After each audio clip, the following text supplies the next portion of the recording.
Welcome to this episode of Eureka. And today we are going to have a conversation with the Director of Indian Institute of Technology, Delhi, Professor Ram Gopal Rao. IIT Delhi has embarked on a serious effort to put all its resources, intellectual and material, to find solutions, affordable solutions for various challenges to COVID-19. As part of our effort in covering Indian institutions which are helping the government and the administration fight COVID-19 with science. In this episode, we are going to talk about how IIT Delhi is contributing in this effort. Sir, thank you for being in the show. We are happy that you have been able to spare some time to us. So first, congratulations that you have been able to put a good team, most of them young people, into this aspect, reorienting them to help the system fight COVID-19 in this pandemic times. So let me start with one important problem that India has, diagnostics. Even today, many places people are talking about we need to increase the test, but we don't have enough kits. And kits, some of them give results after many days. So there is a huge time lag. So people don't know what to do in between. Should they be quarantined? There are huge problems with testing. So you took it up this as a challenge. Your institution took it up as a challenge, and you have come up with a new kit. Can you tell us about this kit? Yep. So when we closed down the institute in the month of March, like everybody else, in fact, we were one of the first institutions to take that call. So we also consciously, made an effort to keep people who have a potential to contribute to COVID area, and we told them that institute will support their research through funding. Institute will keep the laboratories open, and Okay. whoever students they require to work on those projects, if the students are willing, even the students can stay back. So we made that provision early on when we were thinking of closing down the institute, and so that way about 20 groups came forward, and they were all working in areas which are related to biosciences and the sensors and things like that. For example, there was a group or there is a group in the Kusma School of Biological Sciences where Okay. they have been working on viruses, but because of COVID now they wanted to work on the COVID virus, COVID-19 virus specifically. So then we made all those provisions for them, and they started working on the diagnostic kit, the RT-PCR kit.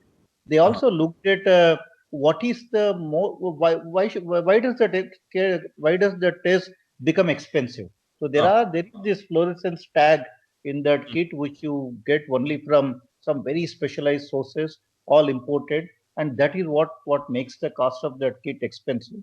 So they started focusing on the probe-free kit, which doesn't use that fluorescence tag, identify certain regions in the RNA which are very specific to COVID, and that called for a lot of simulations, a lot of studies, and they were able to identify that. Then they patented the technology, and then they developed three assays.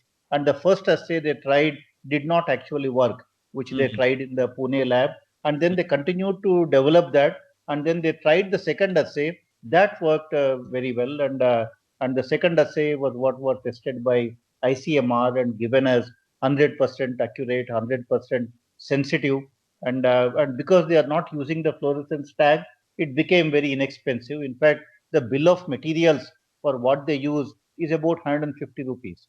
In That's it. 150 to 200 rupees, they can actually perform the complete RT-PCR test, which is a gold standard, and they were able to get that done. And once they did that, then many companies, we had a press release. In fact, Honorable Minister HRD Shri Pokhriyalji, so he released that thing, and then we licensed the technology to multiple companies. There were 40 expressions of interest from Okay. all over the world, even from companies abroad, that they Uh-huh. wanted to even launch it in various other countries. So we gave those non-exclusive licenses to all of them on a very low license fee, because that model is also important. If we had the technology and if we charged a huge license fee and made it exclusive, our worry was then the cost will again go up because there will be that exclusivity. So we did not want that. We just wanted it to be made available to people at a very low cost in all countries, not necessarily in India. So we took that call and we gave non-exclusive licenses to 6 companies which met the standards and all of that we said. And so now it's getting launched. In fact, a few days from now, some companies have got the manufacturing license as well. Now they are actually doing the batch testing and all that. And within a So few days that from was now, my next question. Like, when do we expect this in market? few days actually, a few days to a week. So that's the current thing. They're all, as I speak, they are putting in place their brochures and preparing for the launch. And so it will be a matter of days to couple of weeks now. See, you said that this is a gold standard test, which is RT-PCR test, but then without probe. What does that without probe means? I mean, of course, you said that that reduces cost, but does it also impinge on time taken for the results to come out? The probe is the one which makes it selective, but in our case, since we are not using the probe, we look for a certain sequence in the RNA which is specific to COVID-19, and that is what we bind to and all that. So rest of the equipment, the process, the procedure, everything is exactly similar. You don't need to train anybody. The same system can also do this test. But the thing is, the time will still be like any standard RT-PCR. Those processes you need to go through. But even a standard RT-PCR takes about couple of hours, 2 to 2.5 hours is the actual time of testing with an RT-PCR. But if you have a long queue and if you are handling lots of samples, there is additional time involved. But today, if you give the sample today, you get it tomorrow, kind of a thing. But that's not because the test takes one day. The test only takes about 2.5 hours to 3 hours. But because of the long queue, people take that much of a time. So this test also takes about 2 to 2.5 hours for the complete test, and it's the USP is the cost. So we can, when it comes to market, we wanted the price to be 500 to 600 rupees, and So that is what we are affordability is targeting. an important criteria, right? I mean, in a country Affordability like and India, I accuracy. mean, we need to make it affordable so that a large section can actually use it, and even if the government is going to use it, they'll be able to use it in huge quantities. That's a key aspect. I'm also Exactly. told that this team, consisting of Vivekananda Perumal and others, actually started this work even as early as January. That is almost the time when the world came to know that this pandemic is going to spread. I'm told that this work has started. Is it so? That is true. In fact, they have been working on viruses. That there is a good group at IIT Delhi working on viruses. So I think they were all following what was happening because there were reports in the literature, in the public domain about the virus and all that. And so that way, they being in that field, they were following that literature. They started the work very early on. So it's about, I would say, 3 months of intensive effort. In fact, some of those students are working day and night because I think one thing that the COVID has brought to the table is the urgency.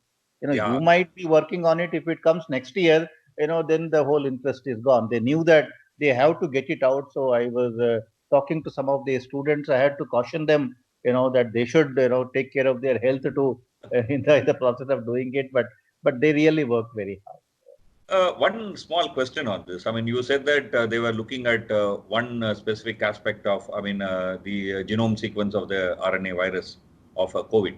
But we hear quite a lot about the genomes are mutating. There are lots of changes happening.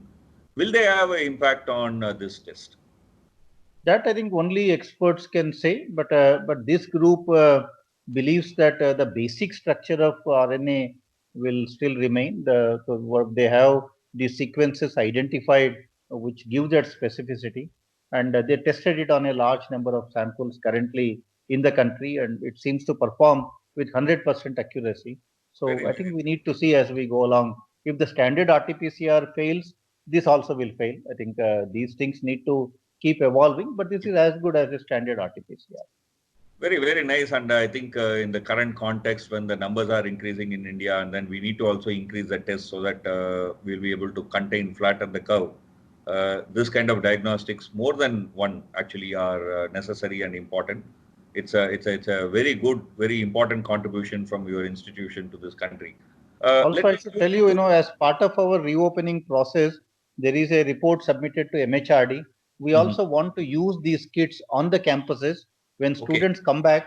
We want, as part of the induction process for students, we want these tests to be done a pool testing. You can combine samples into that. So we want to do pool testing using these samples when the students come back. All IITs are joining hands now for use of this so that the campuses will remain safe, when we are getting the students back to the campus. See, lockdown is one option. Of course, it doesn't cure from the pandemic, but it gives us time. I mean, it gives a provision for the administrators to work out things.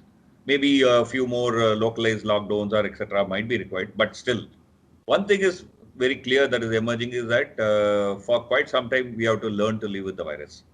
So learning to live with virus means that common public also need good face mask. I mean, when we start going out, it's important that we wear a face mask. And people have been saying that wear anything is better than nothing. That's good. But I'm also told that there are two interesting work that has happened in your institute in the area of face mask. Can you explain about this Kavach? Kavach is name itself is very attractive. In fact, we have a very good department of textile engineering, Uh-huh. and so they started to look at the ones which are in the market are all non-woven types. So they were looking at woven type of masks for the COVID, and they came forward with multiple solutions which are easy to replicate, which are easy to scale up, and Mhm. using the resources available are the textile companies available in the Delhi NCR region. So Mhm. they were looking at the simple to use kind of masks, and that is when the Kavach brand came in, one of the faculty members' invention. It's a three-layer mask, and Okay. that is it meets the N95 quality in terms of all the tests that they have done through Uh-huh. certified labs. And but the cost they wanted to keep it at 45 rupees. So at Okay. 45 rupees, you can actually get a N95 quality mask, and that went viral. And so we also had a press release, and we licensed the technology to multiple companies again, including some of the NGOs. There were, for example, physically challenged people, and they Okay. wanted to use this as a way to, provide some living to some people, and that is when we licensed it again to multiple people without expecting anything in return for the institution, because we wanted again the technology to reach the people, and So this that is also now. licensed or rather permitted to many groups to actually produce, right? I mean, so that even any person who is maybe watching this program, if they have the wherewithal and then would like to do, they can approach you and get the That's how technology. it is. Whether it is our Yes. test kit or the mask, we want it to be non-exclusive, and because the exclusivity also hampers the availability, and the cost also will become difficult to control. So as at IIT Delhi, we took the kind of a we followed a logic that to our goal right now is to we are a public funded institution, so Yeah, I yeah. think we need to help people in these times, and so that is the motto on which we are being we are taking all our decisions right now. And the Kavach mask, for example, is now being used in 26 states. They have Okay. sold 10 lakh masks in just the last few weeks. So 10 lakh masks have reached the people now, and they are producing a few lakh per day. If IIT Delhi companies now can manufacture about 1 lakh masks per day, that is how they are supplying them to the people all over the country, and many of them are also getting exported now. And we also, but Kavach mask is not a washable one, so it is Okay. low cost, meeting N95 One quality. Kavach mask, we'll talk about it. We'll take a very short break now.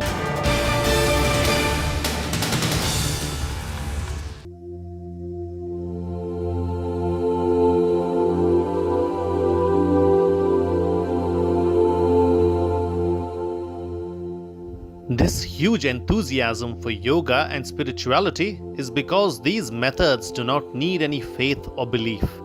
This is a science. If you just apply it in your life, it will work wonderfully. M. Venkaiah Naidu, Vice President.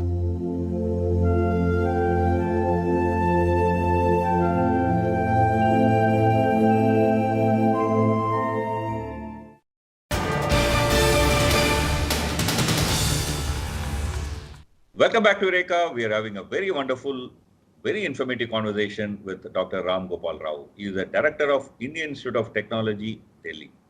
Before the break, we were talking about one of their innovation which has hit market, and lakhs of the masks are being sold in the brand name Kavach.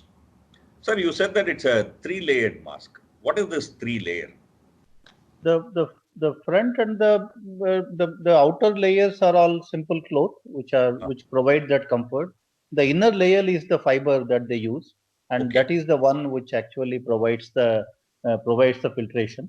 And it is tested to be. In fact, they also use a coating on the outer layer, which is antimicrobial. In fact, all masks now made at IIT Delhi have the antimicrobial coating. And one of the masks now which has got tested in NCBS in Bangalore, where it is also tested for the virus. So the antiviral coatings, antimicrobial coatings.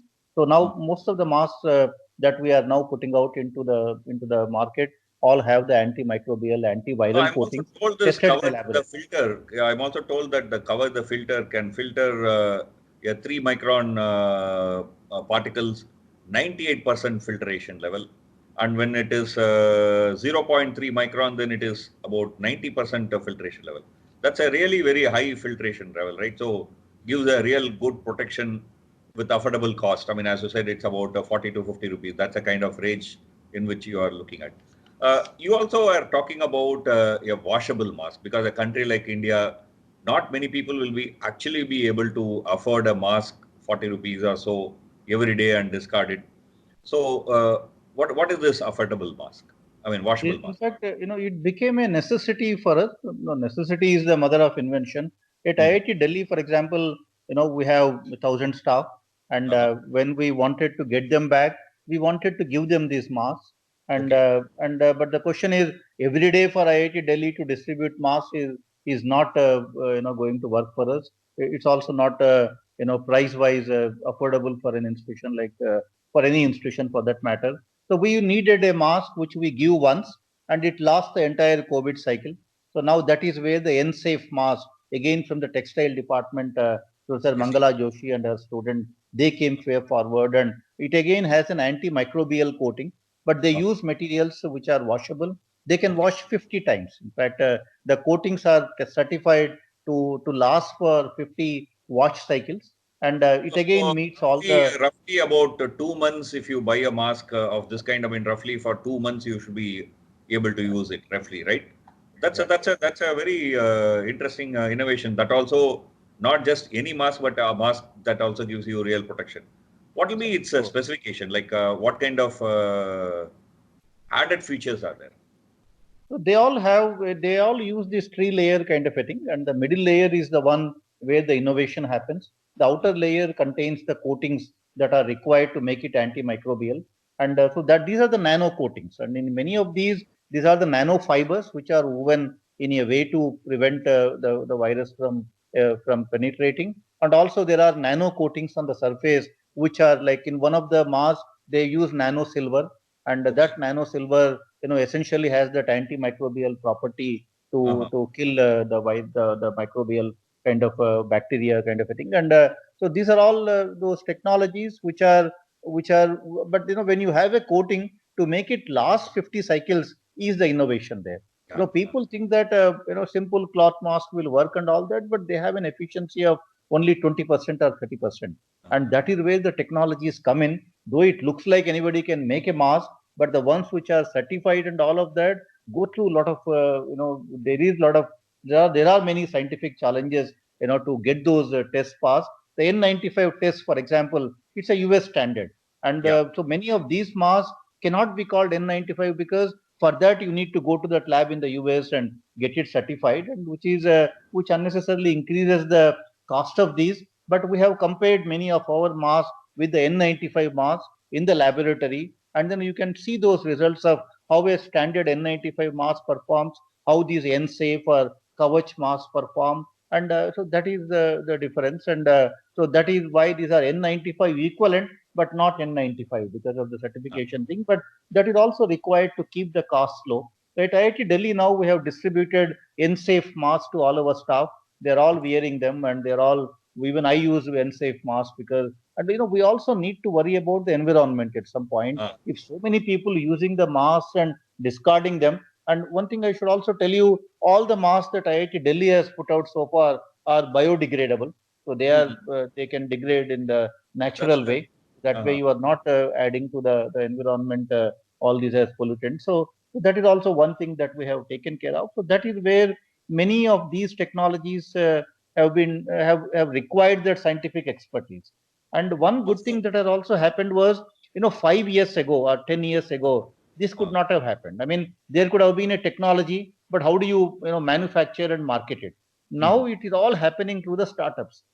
Our startups are playing a very major role right now in getting these manufactured in scale and getting them out into the market. And so that is where the startups are also coming in. That is one ecosystem that has got developed on our campuses now. And so these startups may not have manufacturing capabilities, but they are the ones who can interface with the outside part agencies which can manufacture. They can do the quality controls, and they can actually put it out in scale in the society. So that is also where the startups are playing a very huge role in many of these technologies right now reaching the people.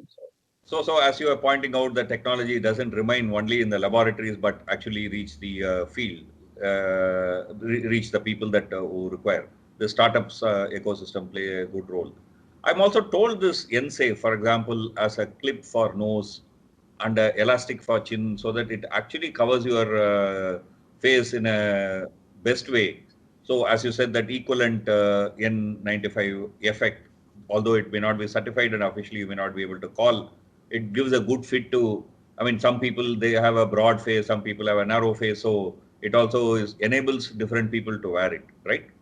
Yeah. In fact, there are also masks. Many of these masks, there is not only a technology component, but there is also the aesthetic thing, and there is also design element in how to cover and how to make it, comfortable to wear and all that.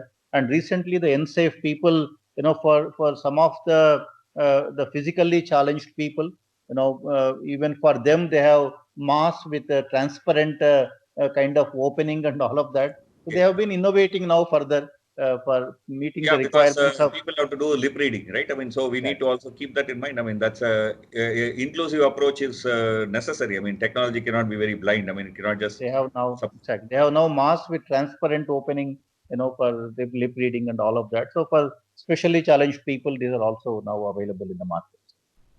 See, another area where huge challenge during pandemic time is having some idea about what is happening to the pandemic. Is the infection increasing? Is it tapering off?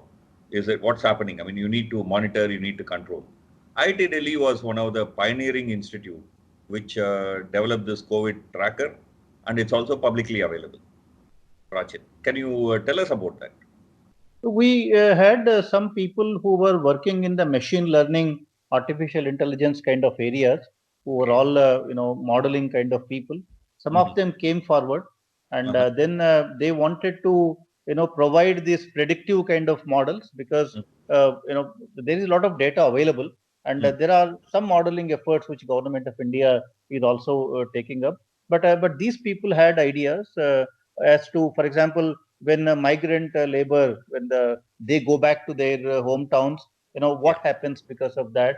So they wanted to track all of that. They wanted to develop models which can take into account all of those factors as well, and they wanted to do it district wise in the country. So there is a team at IIT Delhi which is now updating this called Prakriti. That is a brand name for that. If you IIT Delhi webpage has all of these details. If you want to know anything more about what I am saying, you just need to go to the IIT Delhi main web page. We have a dedicated section there where we are updating all the developments from IIT Delhi related to COVID. And there you will find the site Prakriti, where the district-wise update is happening on a weekly basis right now. A team now dedicated to, dedicatedly working for that. And you can see how things are evolving and which districts are safe and which districts have got affected by the migrant labor going back to their towns, and modeling all those parameters which are causing the spread. There is quite a bit of effort which is currently going on in that direction, and thousands of people are now looking at that site, and getting an idea on what is happening. So in fact, when I last met with those guys, they were saying, sir, if there is even a 1 day delay, many people will receive hundreds of emails Okay. saying, what has happened, kind of a thing. So that R0 factor, that is the granular data of R0. That is what they are modeling right now using. Yeah, I actually wanted to ask about that R0. I mean, one thing that I found very interesting, very innovative, and very unique to this tracker that you have is that it gives the figures in terms of R0. Just having the number that how many are infected, how many got cured, how many died, that's gives you only one kind of a picture. But a real understanding is that because of our social intervention, how much the infectivity we have brought it down. The R0 actually tells you about average number of people that this virus can be transferred if there is no human intervention. I mean, in this case, I mean, people say that it's between 2.4 to 2.8. So given that each district, your tracker gives this R0 and how much effective, I mean, that gives us an idea of how much effective this our intervention has been, right? So this is really a very wonderful thing that IIT Delhi has done. Why did you choose this R0? I mean, how did this team came about this idea? It's very, very innovative, actually. Yeah. In fact, there are, again, this is all the researchers' efforts. The granular data of R0, that is what allows to identify the pockets, where the growth rate is high or low. And so that granular data is what we wanted to develop. Now, for 730 districts, that R0 is getting tracked now on a regular basis with a dedicated team. And all of that is available. If one goes to that website, you will actually see the amount of effort that is going into maintaining all of this information. And they are also working with the government agencies right now. Niti Aayog is aware of this work, and the teams which are fighting at the government level, they are aware of what is happening. So it's assisting the government, assisting the people, providing that information to people, so that I think that it will eventually help all of us to fight this pandemic. The information is key in all of this. Thank you. Thank you. This has been a really very wonderful conversation. I mean, for want of time, we need to end this conversation here. This Also, I would like to, before we move forward, it's not about the mask. We also have the complete suits now, the personal protection equipment, the complete suits for the medical professionals are also now getting developed here, very low cost. And that is again from the Department of Textile Engineering, and very comfortable to wear, because that is one major concern of medical professionals. If you wear those suits, it's very difficult to function normally. But the IIT Delhi suit, in fact, the faculty member who developed that sent me a video where he wore that complete suit and stayed in a room for 4 hours, and doing his normal work, just to demonstrate how comfortable it is. It's breathable kind of a one, and again has all these antimicrobial coatings, very low cost. And so that is again a suit. That video is available, everywhere. And so this is the kind of innovation that has also happened now. That's a very, very interesting part. There are so many I know that we could talk, but for want of time, we may have to end the conversation here. But note this point once again, that all this technology are non-exclusive, and anyone who is interested can approach IIT Delhi. With this, for today's program, we will sign off, but keep watching Eureka. We'll come back with another conversation next week, same time.